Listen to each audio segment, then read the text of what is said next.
Hi అండి, ఇదివరకే చెప్పాను కదా, నేను లాంగ్ వీడియో ఒకటి పెట్టాను. నాకైతే ఫ్లిప్కార్ట్లో నుంచి పాల కుక్కర్ అయితే తీసుకున్నానండి. ఎప్పటి నుంచో తీసుకోవాలి అనుకునేది నేను. కానీ నా పెళ్ళైన కొత్తలో ఉనింది. కాకపోతే అత్తమ్మ దానికి నీళ్లు పోయకుండా మర్చిపోయి అలాగే స్టవ్ మీద పెట్టేసే కొద్దికి అది మాడిపోయిందని దాని పక్కకి వేసేసారనమాట. సరే ఇది తీసుకుందామా వద్దా తీసుకుందామా డౌట్గానే ఉంది. అలాగే ఎవరికైనా డౌట్ ఉంటే మాత్రం తప్పకుండా తీసుకోండి. నేనైతే తీసుకున్నాను. ఇంకైతే వచ్చింది కాబట్టి దాని రివ్యూ అయితే చూపించేస్తాను. ఫస్ట్ అయితే దీనికి ఇలాగ వచ్చింది. పైన మూత వస్తుంది, సైడ్ హ్యాండిల్ కూడా వస్తుంది, పక్కన అయితే విజిల్ వస్తుంది, దానికి ఒక పొనలు కూడా ఇస్తారు. నేనైతే 2.5 లీటర్ అయితే తీసుకున్నాను. ఎందుకంటే ముందు జాగ్రత్త అనమాట, పెద్దదిగానే తీసుకునేద్దాం, మళ్ళీ చిన్నది ఎందుకనేసి ఒక రాయి వెనక వేసి పెట్టుకుందాం అన్నట్టు. 3 గ్లాసులు నీళ్ళు అయితే పోయాలి. సైడ్ తప్పకుండా నీళ్ళు పోసి పెట్టుకోవాలా. మనం తోమినప్పుడు అంతా కూడా నీళ్ళు పోసి పెట్టుకోవాలన్నమాట. అలా పెట్టుకున్నాం అనుకోండి ఈజీగా అయిపోతుంది. మనకు పాలు బాగా ఈజీగా కాగిపోతుంది, పొంగిపోకుండా. నాకు ఎప్పుడు చూడు పొంగిపోవడము, టీ కానీ పాలు కానీ స్టవ్ అంతా గలీజ్ అయిపోవడమే అనమాట.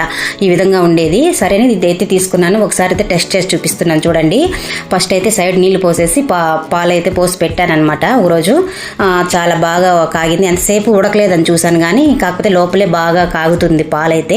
సరే నీళ్ళు కూడా కాంచి చూద్దాం చలికాలంలో అని చెప్పి నీళ్ళు కూడా కాంచి పెట్టాను. నీళ్ళు కాంచిన తర్వాత నాకైతే 3 అవర్స్ దాకా అట్లే వేడిగా ఉనిందండి. నీళ్ళైతే తాగడానికి చాలా బాగునింది. అందుకోసం అయితే ఇది మంచిదే తీసుకుంటే.